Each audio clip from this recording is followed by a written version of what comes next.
The curt, almost apologetic tone of Michael, our longtime bank manager, crackled through the phone line just as I was finishing my second cup of coffee. "Mr. Alastair Finch? Michael Sterling here, from Sterling Mutual. I apologize for the early call, but we've received a rather unusual request regarding your primary investment portfolio and the joint marital accounts. A directive to freeze all assets pending, marital dissolution proceedings. It was submitted by a legal firm I don't immediately recognize, citing your wife, Serena, as the petitioner." I listened, the steam from my coffee a warm contrast to the sudden chill that settled in the room. A directive to freeze everything. Submitted by Serena.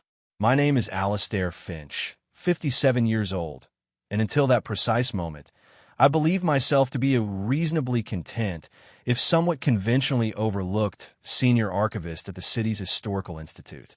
My life was one of meticulous order, preserving the brittle narratives of the past, ensuring their integrity against the ravages of time and neglect.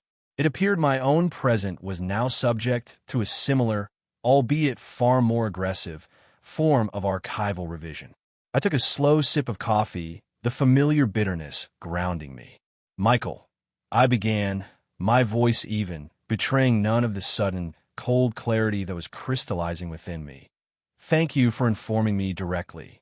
That is indeed unexpected. Could you perhaps forward me a copy of this directive?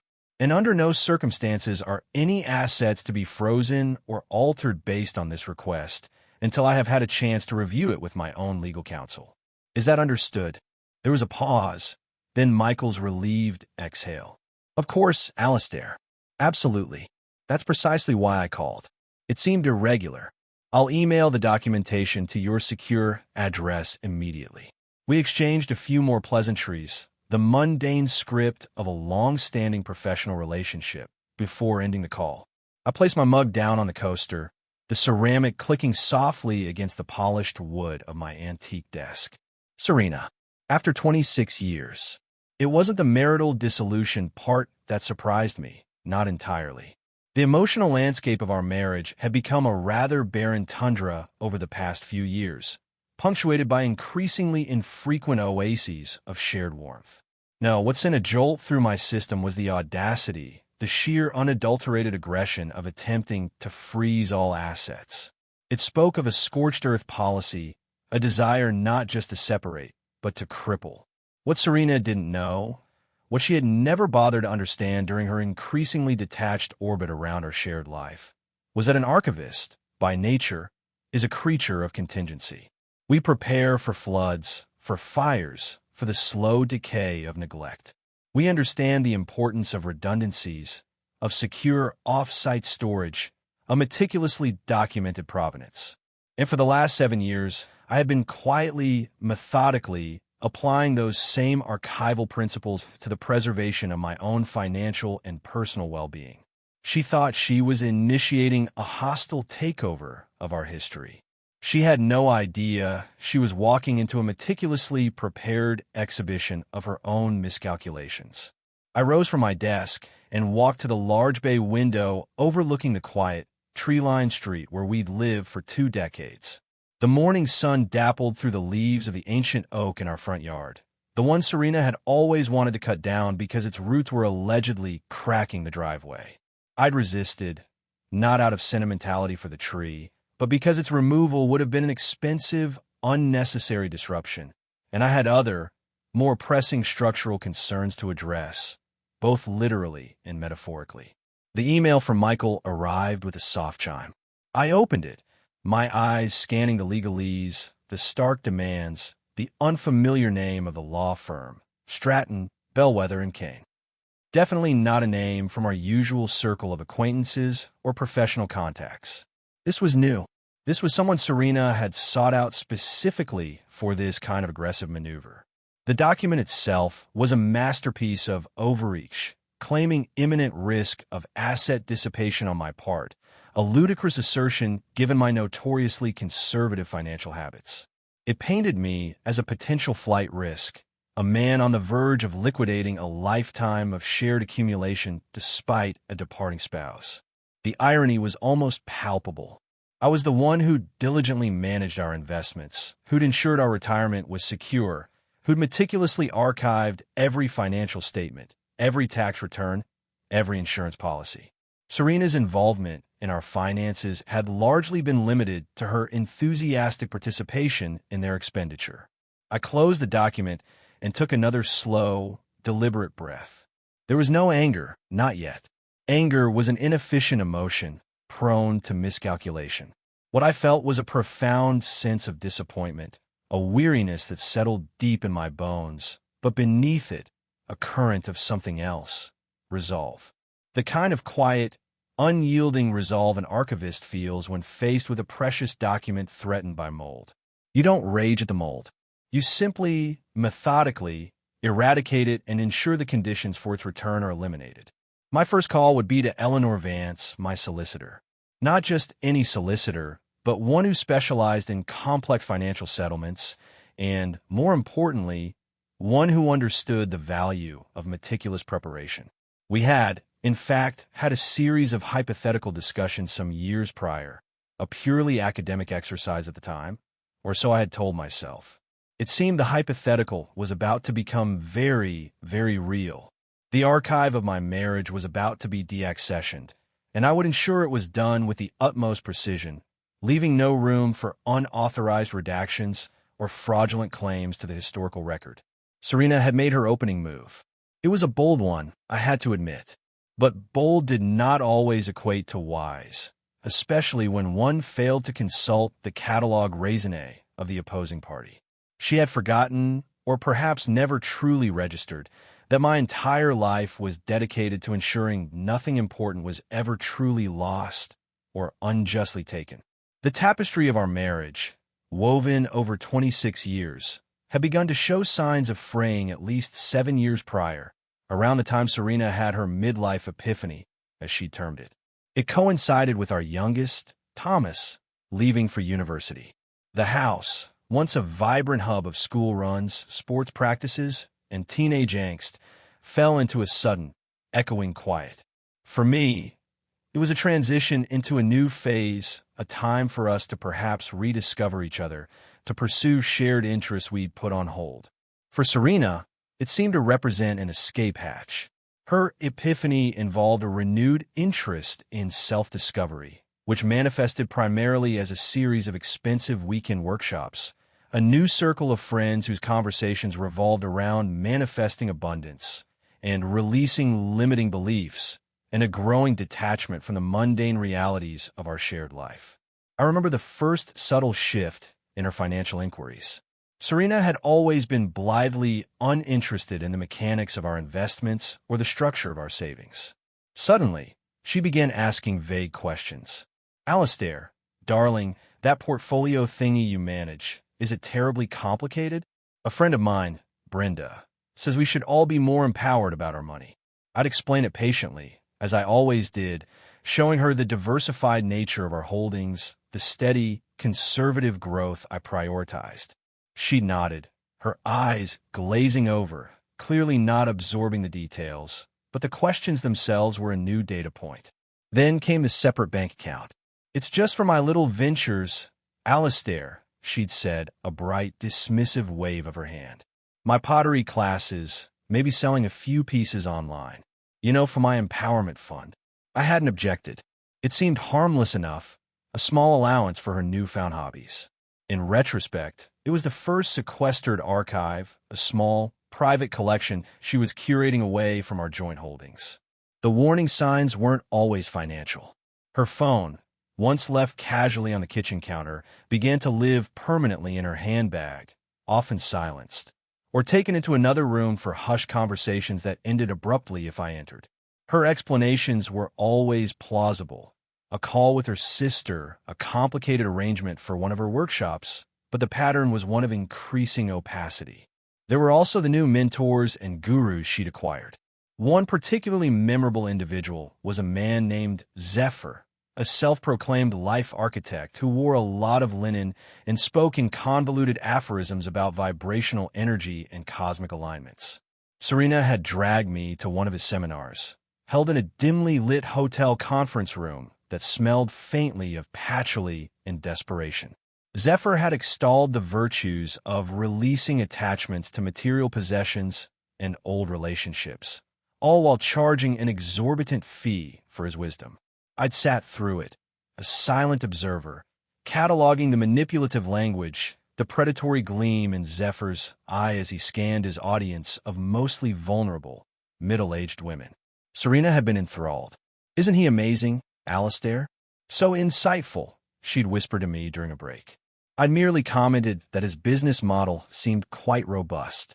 That remark had earned me a frosty silence for the rest of the evening. It was after that seminar about 5 years ago that I decided a more formal approach to my own contingency planning was warranted. It wasn't about mistrust, not then. It was about prudence. As an archivist, I understood that even the most stable collections could be threatened by unforeseen circumstances. A burst pipe, a sudden infestation, a change in institutional priorities.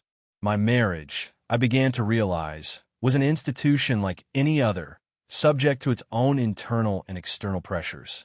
I scheduled a meeting with Eleanor Vance. "Eleanor," I'd said, choosing my words carefully, "I'm looking for some advice on estate planning and asset protection, purely from a long-term security perspective. Serena and I are fine, of course, but as one gets older, one thinks about these things." Eleanor, a woman whose astute gaze missed very little, had listened patiently. She hadn't pressed for details about my marriage, but had instead focused on the legal and financial instruments available. We discussed trusts, the clear delineation of premarital and inherited assets, of which I had a small but significant amount from my late aunt, and the importance of maintaining separate financial records for any assets I wished to protect from potential future claims from any source. It was during these consultations that the Alistair Finch Preservation Trust was conceived, a dry name for a robust legal structure designed to hold and manage certain assets independently. It was all perfectly legal, transparent from a tax perspective, but structured to ensure that its contents were not considered marital property subject to simple division. Serena had signed some initial paperwork related to our broader estate plan, documents Eleanor had drafted without, I suspect, reading the fine print too closely. Her attention span for legal documents was notoriously short. She trusted me to handle the boring stuff. And I had. The other subtle warning sign was Serena's sudden, intense interest in our home's valuation about 2 years ago. She'd insisted on getting multiple appraisals, ostensibly for a potential refinancing to fund a major kitchen renovation she'd been dreaming of. The renovation never materialized, but she now possessed several official documents detailing the significant equity we held in our property. At the time, I'd chalked it up to another of her fleeting enthusiasms. Now, in the harsh light of Michael Sterling's phone call, these disparate data points, the vague financial questions, the separate account, the secretive calls, the influence of charlatans like Zephyr, the asset protection strategies I'd implemented, her focus on the house value, were no longer isolated incidents. They were forming a clear, undeniable pattern, a narrative arc leading directly to this aggressive attempt to freeze my assets. She hadn't just woken up one morning and decided to end our marriage in the most damaging way possible. This had been a slow curation, a gradual accumulation of intent, perhaps even a strategy advised by her new, as yet identified legal team. The archivist in me appreciated the meticulous, if morally bankrupt, nature of her long-term project. The husband, however, felt a cold, quiet sense of betrayal that was as profound as it was predictable. The past was not just a collection of memories. It was a data set, and I had, it seemed, been tracking the wrong variables or perhaps not assigning them the correct weight. But no archive is static. It can be reevaluated, recatalogued, and its security protocols updated. And that is precisely what I intended to do. My conversation with Eleanor Vance later that morning was concise and focused. I forwarded her the documentation from Michael Sterling and the unfamiliar law firm, Stratton, Bellwether and Kane. Her initial reaction, after a brief review, was a low whistle. "Well, Alistair, it appears Serena has decided to play hardball from the outset. This is an aggressive and, frankly, rather presumptuous opening gambit. The claim of imminent risk of asset dissipation on your part is particularly rich, given your financial history. Indeed, I agreed. It suggests she is either poorly advised or believes I'm entirely unprepared for such a maneuver. Eleanor chuckled, a dry, humorless sound. She clearly doesn't know about the Alastair Finch Preservation Trust, does she? Or the meticulously separated accounts we established for your inheritance and premarital investments. I highly doubt those details have ever troubled her consciousness, I replied. Her primary concern with our finances has generally been their immediate availability for her, various projects and wellness journeys. Eleanor tapped her pen against the documents. All right. First, we file an immediate response opposing this freeze, highlighting the lack of grounds and the potential damages caused by such an action. We will request an emergency hearing to have it quashed. Michael Sterling's preemptive call to you is invaluable here. It demonstrates the bank's own skepticism about the legitimacy of the request. Second, we need to understand who Stratton, Bellwether, and Kane are. They're not a top-tier family law firm, but they have a reputation for being tenacious, shall we say, often favoring aggressive tactics over nuanced negotiation. This suggests Serena isn't looking for an amicable split. That much is evident, I said. The tone of her directive is less conscious uncoupling and more scorched earth. Precisely. So, while we counter this initial salvo, we also prepare our own offensive. Full financial disclosure will be required from both sides, of course. And this is where your meticulous record-keeping will be our greatest asset, Alastair. Every account, every transaction, every asset held within the trust, we have the provenance, the paper trail, to demonstrate its separate nature. She paused, her gaze sharpening. Has Serena given you any indication of what she believes she's entitled to? Or what might have precipitated such an extreme action now? I recounted the gradual changes in her behavior, her involvement with this self-discovery crowd, the increasing financial opacity on her part, particularly regarding her empowerment fund. I suspect, I said, that her empowerment fund may have become depleted, or perhaps her mentors, like the aforementioned Zephyr, have convinced her that a more substantial liberation of assets is her cosmic due. Zephyr? Eleanor raised an eyebrow. Is he still in the picture? His influence, I believe, lingers. He, and others like him, peddle a narrative of entitlement, of breaking free from limiting financial structures, which I imagine Serena has found quite appealing, especially if she perceives my careful stewardship of our finances as limiting. Eleanor made a note. We may need to look into this Zephyr and his organization. Sometimes these groups encourage their followers to take aggressive legal action against spouses, promising them a share of the anticipated windfall. It's a form of predatory coaching. The thought of Serena being actively manipulated by such a charlatan was both infuriating and, in a strange way, slightly pitiable. But pity would not inform my strategy. Prudence and a firm defense of my rights would. In the meantime, Alastair, Eleanor continued, you need to act as if nothing is amiss with Serena, if you can manage it. Don't confront her about this. Don't mention Michael's call or my involvement. Let her, and her new legal eagles, believe they have the element of surprise. The more rope they take, the more comprehensively they can hang themselves with it when we present our actual financial position and the protections you've established. That will not be a problem, I assured her. My capacity for dispassionate observation is, as you know, quite well developed. Serena is currently attending a week-long intuitive healing retreat in Sedona. I'm not expecting direct contact until she returns, by which time her lawyers will likely have advised her on their next steps, presumably based on the assumption that our assets are indeed frozen. Eleanor nodded. Good. Her absence gives us time to prepare our response thoroughly. I'll draft the opposition papers today and file them first thing tomorrow. I'll also have my paralegal do a deep dive on Stratton, Bellwether, and Kane, and this Zephyr character. Forewarned is forearmed, as they say. After the call with Eleanor, I spent the rest of the day in my study, not in a state of panic, but in one of meticulous preparation. I accessed the secure digital archive I maintained, a parallel collection to my professional work, but this one detailing my personal financial history, the establishment of the trust, the clear delineation of inherited funds, and records of significant joint expenditures versus Serena's independent spending from her empowerment fund, to which I had, perhaps foolishly, made regular contributions. At her request, always logged, always with a clear memo.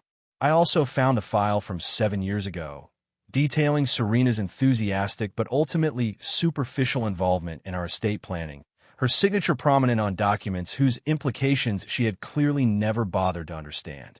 It was all there, a clear, chronological record. An archivist's defense. Serena might see our shared past as a resource to be plundered. I saw it as a meticulously cataloged collection, and I held the finding aids, the access protocols, and the ultimate curatorial authority. The attempt to freeze my assets was not just an attack. It was an error in research, a misinterpretation of the primary sources. And such errors, in the world of archives, always, eventually, lead to a corrective addendum, often to the profound embarrassment of the original claimant. I felt a grim satisfaction in that thought. The battle lines were drawn, not by me, but by Serena's precipitous action. But the terrain, I knew, was one I was far better equipped to navigate. Serena returned from her intuitive healing retreat 5 days later, spiritually enlightened, apparently, but blissfully unaware that her financial blitzkrieg had been intercepted. She breezed into the house, all flowing fabrics and beatific smiles, regaling me with tales of chakra alignments and aura cleansings. I listened with my usual quiet attentiveness, offering non-committal responses, the model of a slightly preoccupied but generally supportive spouse. Inside, however, the archivist was cross-referencing her serene pronouncements with the aggressive legal documents currently sitting on Eleanor Vance's desk. The dissonance was striking. "Alistair, darling," she said on her second evening back, as we sat in the living room, a space now subtly charged with unspoken tensions, at least for me. "I've been doing a lot of thinking in Sedona. About my path. About our path." I raised an eyebrow, a silent invitation for her to continue. "I think it's time for me to really step into my power," she announced, her voice imbued with a newfound, if somewhat theatrical, gravitas. "To pursue my passions without limitation. And that means, well, it means needing a certain level of financial autonomy to explore my ventures fully." "Ventures?" I inquired mildly. "Like the pottery, or is there something new on the horizon?" Her smile became a little strained. "It's bigger than pottery, Alistair. It's about creating a wellness brand, a platform for intuitive living. Zephyr thinks I have a real gift." "Ah, Zephyr." The name, a phantom limb in our conversations, now carried a more concrete weight. Eleanor's paralegal had already uncovered that Zephyr's Global Awakening Institute was less an institute and more a series of expensive workshops and a rather predatory multi-level marketing scheme selling energized crystals and consciousness-raising supplements. His graduates were often encouraged to liberate family assets to fund their new spiritual enterprises. "That sounds ambitious," I commented. "Indeed. And ambition requires resources," she said, her gaze becoming more direct. "Alistair, I think it's time we had a serious discussion about our financial future. About ensuring I have the capital to make my vision a reality." This was it. The preamble to her anticipated victory, the softening up before her lawyers, Stratton, Bellwether, and Kane, presumably delivered the news that my assets were frozen and she was in a position to dictate terms. She had no idea that Eleanor Vance had already filed a robust opposition, complete with an affidavit from Michael Sterling and a request for an emergency hearing. The court, intrigued by the bank manager's unusual intervention, had scheduled it for the following week. "A discussion about our financial future is always prudent, Serena," I replied, keeping my tone even. "Perhaps you could outline your specific capital requirements and your business plan. I'm always open to reviewing sound investment opportunities." Her eyes lit up, misinterpreting my measured response as acquiescence, or perhaps even enthusiasm. "Oh, Alistair, that's wonderful. I knew you'd understand."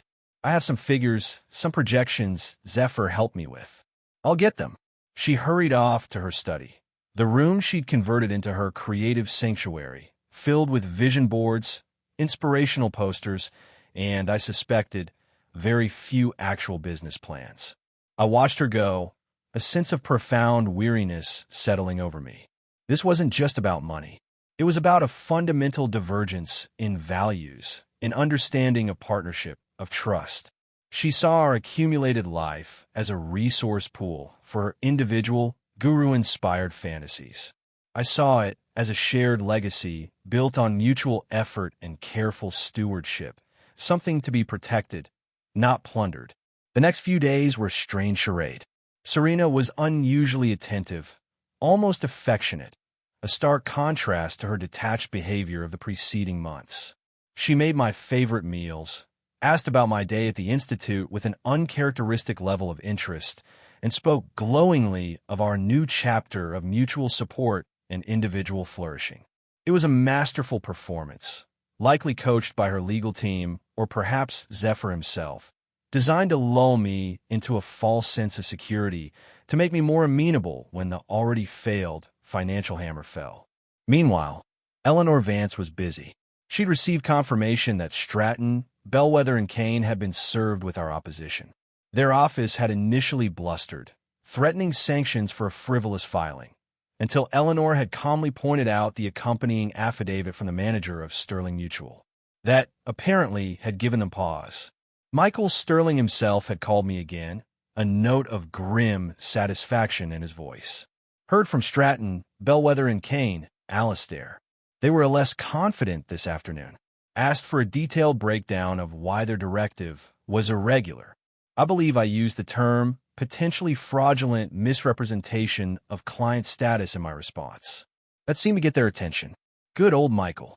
An archivist appreciates a man who understands the power of precise, well-documented language.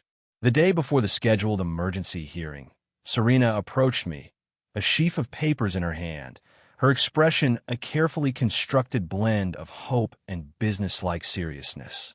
Alastair, I've put together my proposal, she said, laying the documents on a coffee table. It outlines the initial seed capital I'll need for the Serene Living brand launch and a projection for ongoing operational support. I picked up the papers. It was, as expected, a wish list of extravagant proportions, citing vague market research and aspirational profit margins, with Zephyr's fingerprints all over the pseudo-financial jargon. The requested seed capital alone was nearly half of what she likely believed our liquid joint assets to be. This is quite comprehensive, Serena, I said, flipping through the pages. A significant investment, but with significant returns, Alastair. For both of us. Zephyr says this is a multi-million-dollar idea. She was watching me intently, waiting for my reaction, waiting for the moment when I would tell her it was impossible because, as her lawyers would soon confirm, everything was frozen. I met her gaze. It certainly requires careful consideration. Perhaps we should discuss this with our financial advisor. And, given the sums involved, it might be prudent for both of us to have legal counsel review any potential agreements. Her smile faltered, just for a fraction of a second. Legal counsel? Oh, I don't think that's necessary for us, Alastair. We've always been so good at working things out together. Nevertheless, Serena, I said gently, for something of this magnitude, professional advice is always wise. In fact, I have a meeting with Eleanor Vance tomorrow to discuss some unrelated estate matters. Perhaps I could run this by her for an initial opinion, if you're comfortable. The name Eleanor Vance hung in the air. I saw a flicker of something in Serena's eyes. Confusion? Recognition? Or just annoyance at the unexpected delay. She couldn't possibly know that Eleanor Vance was already deeply involved, spearheading the counteroffensive. Eleanor Vance? She repeated slowly. I suppose, if you think it's necessary. She was trying to maintain her composure, but a tiny crack had appeared in her serene facade. The carefully constructed narrative was about to encounter an unexpected and thoroughly documented historical artifact, the truth. And the archivist was ready to present his findings. The morning of the emergency hearing, I dressed in my usual conservative suit, the attire of a man comfortable with archives and understated diligence. Serena, by contrast, was aflutter with nervous energy, making a series of agitated phone calls in hushed tones from her creative sanctuary. She was clearly expecting a call from her lawyers at Stratton, Bellwether, and Kane, likely to confirm the successful freezing of our assets and to strategize her next move in demanding her seed capital. She had no idea that her lawyers were, at that very moment, likely scrambling to understand why their aggressive tactic had not only failed, but had also triggered a robust legal counteroffensive, complete with a skeptical bank manager's testimony. Around 9:30 a.m., just as I was preparing to leave for my estate matters meeting with Eleanor Vance, Serena's mobile rang. She snatched it up. Yes. What? Are you sure? But how is that possible? He what? No. He hasn't said a word to me. Unacceptable? What do you mean my conduct is unacceptable? This is outrageous. You were supposed to, her voice, initially sharp with anticipation, quickly escalated through disbelief to outright fury. I continued to gather my papers, an impassive observer of her meltdown. The carefully constructed illusion of her imminent financial triumph was clearly shattering. She slammed the phone down, her face flushed, her eyes blazing. She whirled around to face me, her serene Sedona facade completely gone, replaced by a mask of raw indignation. Alistair, what have you done? My lawyers just called. They said the bank refused to freeze anything. They said you filed something against me. How dare you? I met her gaze calmly. Serena, I believe there's been a misunderstanding, perhaps on the part of your legal representatives. Michael Sterling from our bank contacted me last week regarding a rather aggressive and, as it turns out, unfounded directive to freeze all our assets. Naturally, I consulted my solicitor, Eleanor Vance, to protect our interests from such unwarranted action. The name Eleanor Vance clearly registered this time. Her eyes widened, then narrowed. Eleanor Vance, you went to her? You've been planning this behind my back. On the contrary, Serena, I replied, my voice still even. It was your unilateral attempt to seize control of our joint finances, without any prior discussion or legal basis, that necessitated a response. My actions have been entirely reactive, designed to preserve the status quo until matters could be resolved amicably and legally. Amicably, she shrieked. You call this amicable? You're trying to cut me off, to leave me with nothing. That is a rather dramatic interpretation, Serena. I am merely ensuring that any division of assets, should it come to that, is handled transparently and equitably, according to the law, not according to hastily filed directives based on false premises. I picked up my briefcase. Now, if you'll excuse me, I do have an appointment with Ms. Vance. Perhaps your lawyers at Stratton, Bellwether, and Kane would care to liaise with her directly? I'm sure Ms. Vance can clarify the legal realities of the situation for them. They seem to be operating under some significant misapprehensions, particularly regarding the Alistair Finch Preservation Trust and the clear delineation of separate versus marital property we established years ago. I saw the dawning horror in her eyes as the words preservation trust and separate property sank in. These were concepts that had likely never featured in Zephyr's rosy prognostications or her lawyer's aggressive initial strategy. She had assumed everything was a single, vulnerable pot, ripe for the taking. She opened her mouth, then closed it again, momentarily speechless. The carefully constructed narrative of her empowerment, her imminent brand launch fueled by my assets, was dissolving before her eyes. You can't do this, Alistair, she finally stammered, a note of desperation creeping into her voice. My wellness brand, Zephyr said. Zephyr, I fear, may not be a reliable source of financial or legal counsel, Serena, I said gently. His expertise seems to lie more in the realm of aspirational affirmations.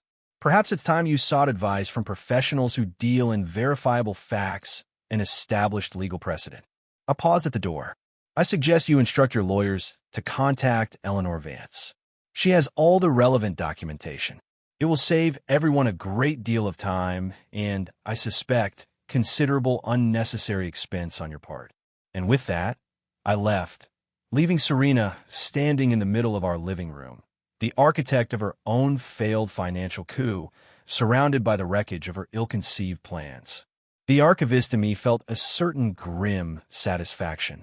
A poorly researched claim had been thoroughly debunked by the archival record. The hearing itself, later that morning, was almost an anticlimax. Eleanor Vance presented our case with cool precision. The lawyer from Stratton, Bellwether and Kane, a young, flustered associate named Peterson who had clearly drawn the short straw, attempted a weak defense, but the judge, upon reviewing Michael Sterling's affidavit and the clear evidence of Serena's precipitous action, was not impressed. The request to freeze my assets was not only denied, but dismissed with a pointed remark from the judge about the misuse of emergency court procedures for what appeared to be an attempt at unilateral financial coercion. Mr. Peterson was advised to counsel his client on the principles of full disclosure and good faith negotiation. Eleanor and I exchanged a brief, almost imperceptible nod. The first battle had been decisively won. The carefully preserved archives had, as expected, spoken for themselves. Serena was about to discover that dismantling a 26-year marriage, especially one with an archivist, was a far more complex and less rewarding endeavor than her Sedona gurus had led her to believe. The process of deaccessioning would be thorough, and it would be on my terms, guided by fact, not fantasy. The fallout from the failed asset freeze and the pointed remarks from the judge sent Serena and her legal team at Stratton, Bellwether, and Kane scrambling. The aggressive, confident posture they had initially adopted evaporated, replaced by a bewildered silence. Then a series of increasingly desperate and ultimately futile attempts to negotiate from a position of weakness they hadn't anticipated. Eleanor Vance handled their communications with her characteristic calm professionalism, consistently referring them back to the meticulously documented financial history, the existence of the Alastair Finch Preservation Trust, and the clear legal distinctions between marital and separate property that Serena had so blithely ignored for years. Serena, for her part, retreated into a state of sullen resentment.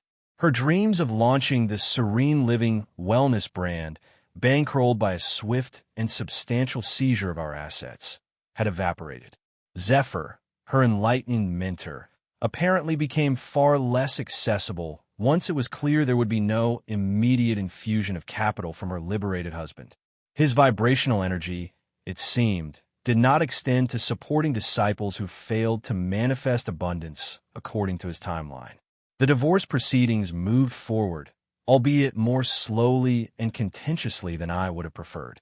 Serena, now represented by a more seasoned, if equally unctuous, family law attorney, Stratton, Bellwether, and Kane having quietly withdrawn from the case, citing irreconcilable differences in legal strategy, attempted a variety of tactics. She claimed emotional distress, exaggerated her contributions to our marital wealth, which were, in reality, negligible beyond her initial years as a part-time art teacher before she dedicated herself to full-time self-discovery, and even tried to argue that the Preservation Trust was a fraudulent construct designed to deprive her of her rightful share. Each claim was systematically dismantled by Eleanor Vance, armed with years of my meticulously kept records, signed agreements, and clear financial statements. The archivist's collection, it turned out, was unassailable. The process was draining, not emotionally, but in its sheer tedious necessity. It was like dealing with a persistent, low-grade infestation in the archives, not immediately destructive, but requiring constant vigilance and methodical treatment to prevent further spread. Serena's vision board of a life of effortless luxury and spiritual entrepreneurship was slowly being replaced by the stark reality of legal bills and the dawning comprehension that her intuitive path had led her into a financial cul-de-sac. During one particularly fraught mediation session, Serena, her voice tight with frustration, finally blurted out, "But Alastair always took care of everything. I trusted him to manage our finances for our benefit. I didn't know about all these secret trusts and separate accounts." I met her gaze across the polished mahogany table. "Serena," I said, my voice quiet but firm, "there were no secret trusts. Every financial decision, every legal instrument we put in place regarding our estate was documented. You were provided with copies. You signed those documents.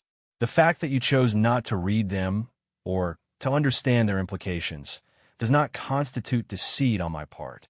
It constitutes a dereliction of your own due diligence." Her lawyer winced. Eleanor Vance made a small, almost invisible mark on her notepad. The truth, presented without malice but with unyielding clarity, had a way of cutting through the emotional fog. The concept of due diligence was likely another term that hadn't featured prominently in Zephyr's teachings on manifesting desire. In the end, the settlement was reached. It was fair, equitable, and entirely in accordance with the laws governing marital property and the established legal status of the trust. Serena received her legal share of the truly joint marital assets, primarily the equity in our home, which we agreed to sell, and a portion of the joint savings accounts that had not been part of the trust. It was a comfortable sum, certainly enough to live on for a good, while if managed prudently. It was, however, considerably less than the grand figure she had envisioned during her Sedona retreats, and certainly not enough to fund Zephyr's next global awakening venture or her own aspirations of wellness brand superstardom. The Alastair Finch Preservation Trust, with its carefully curated collection of my inherited and premarital assets, remained intact, untouched, a testament to the foresight of 7 years prior. The house sold relatively quickly, standing in empty rooms, echoing with the ghosts of 26 years. I felt not sadness, but a sense of quiet release. It was an archive that had run its course, its contents now dispersed, its purpose fulfilled. Serena moved into a small rented apartment across town, her plans for a glamorous new life in a sunnier clime indefinitely postponed. I heard, through the grapevine of mutual acquaintances, that she was attempting to launch a series of online mindfulness workshops, though her primary source of income seemed to be alimony payments, which, while fair, were not designed to support a Zephyr-inspired lifestyle. I, in turn, found a charming Victorian townhouse closer to the Historical Institute, a place with high ceilings, built-in bookshelves, and a quiet garden, perfect for an archivist and his collections. I began the meticulous process of setting up my new life, arranging my books, my papers, my thoughts, with the same care I would afford any precious archive. The legal battle had been an unwelcome distraction, but it had also served as a clarifying fire, burning away the dross of a relationship that had long since ceased to be a partnership. It reinforced my belief in the power of preparedness, of quiet diligence, and of the unassailable truth of well-documented facts. My correspondence with Eleanor Vance concluded with a final, satisfied letter from her, confirming the closure of all outstanding matters. Her postscript was particularly archivist-friendly. "Alastair, it was a pleasure working with a client whose personal records were as impeccably maintained as the archives they curate. It made my job considerably easier, and the outcome considerably more just. May your future acquisitions be less contentious." I allowed myself a small, dry smile. Indeed, the experience hadn't made me bitter, but it had made me even more committed to the principles of order, integrity, and the quiet, unyielding power of a well-preserved record. Some collections are meant for public display. Others are best kept in secure, climate-controlled vaults, protected against unauthorized access and an overzealous, ill-informed attempt at reinterpretation. My future, I decided, would be curated with even greater care. A year after the divorce was finalized, I was in my study, now a sanctuary of calm and order in the Victorian townhouse, when Michael Sterling called. His tone was different this time, not apologetic or concerned, but rather amused. "Alastair, Michael here. Had a rather interesting visitor at the bank today. A Mr. Zephyr. Apparently, he was inquiring about setting up a philanthropic trust for his Global Awakening Institute. Mentioned he'd been advising a former client of ours, Mrs. Serena Finch, on her own financial empowerment." I leaned back in my chair. Indeed, And what was your professional assessment of Mr. Zephyr's philanthropic intentions, Michael? Michael chuckled. Let's just say his grasp of trust law and fiduciary responsibility was aspirational. He seemed more interested in the fee structure for managing the donations than in the actual charitable outputs. I believe I directed him to our department that handles high-risk, low-viability speculative ventures. He left rather deflated. It seemed Zephyr's well of easily influenced disciples was not inexhaustible. Serena, I had heard, had eventually ceased all contact with him after her own financial well had run dry. Her serene living brand had never materialized beyond a few poorly attended online meditation sessions. She was now working part-time at a local art gallery, a position her sister had helped her find. A return to her earlier, more modest artistic inclinations, perhaps a sign of a belated and hopefully more grounded self-discovery. My life, in contrast, had settled into a comfortable rhythm. The Historical Institute was undergoing a major expansion, and I was deeply involved in designing the new archival storage facilities, a project that brought me considerable professional satisfaction. My personal finances, now solely under my own meticulous stewardship, were thriving quietly, conservatively, just as they always had. The Alastair Finch Preservation Trust continued its silent, steady work of safeguarding the assets I had so carefully protected. One afternoon, while sorting through a box of old family papers I'd brought from the old house, a task I'd been putting off, I came across a photograph of Serena and me, taken on our honeymoon in Italy nearly 3 decades ago. We were young, smiling, the future an unwritten scroll before us. There was a pang, not of regret for what was lost, but a quiet acknowledgement of a chapter now definitively closed, an archive deaccessioned and stored away. There was no bitterness, just the quiet understanding that some narratives, however promising their beginnings, do not always unfold as planned. The key, as any good archivist knows, is to preserve what is valuable, to learn from what is damaged, and to ensure that the historical record, at least as it pertains to oneself, remains accurate, complete, and uncorrupted by false claims or wishful interpretations. I received an unexpected email a few months later. It was from Mr. Peterson, the young, flustered lawyer from Stratton, Bellwether and Kane who had represented Serena in the initial disastrous attempt to freeze my assets. He was no longer with that firm. He wrote to apologize, in a somewhat roundabout way, for his firm's aggressive and ill-informed tactics in my divorce.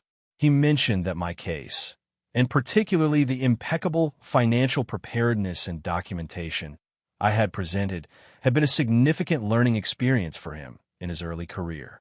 He was now with a more reputable family law practice, one that emphasized ethical conduct and thorough due diligence. I replied with a brief, courteous note, acknowledging his email and wishing him well. It seemed even the antagonists in one's personal history could, on occasion, provide an unexpected data point for the lessons learned column. Life, much like an archive, is an ongoing process of acquisition, appraisal, arrangement, and preservation. Sometimes, it also requires a firm and decisive deaccessioning of elements that threaten the integrity of the whole collection. My personal archive was now more secure, more streamlined, and dare I say, more authentically representative of its curator than it had been in many years. And that, for a man dedicated to the preservation of truth, was a quiet, satisfying, and entirely unfreezable asset. The silence in my new home was not an empty silence. It was the sound of order, of peace, and of a narrative finally and firmly under my own curatorial control.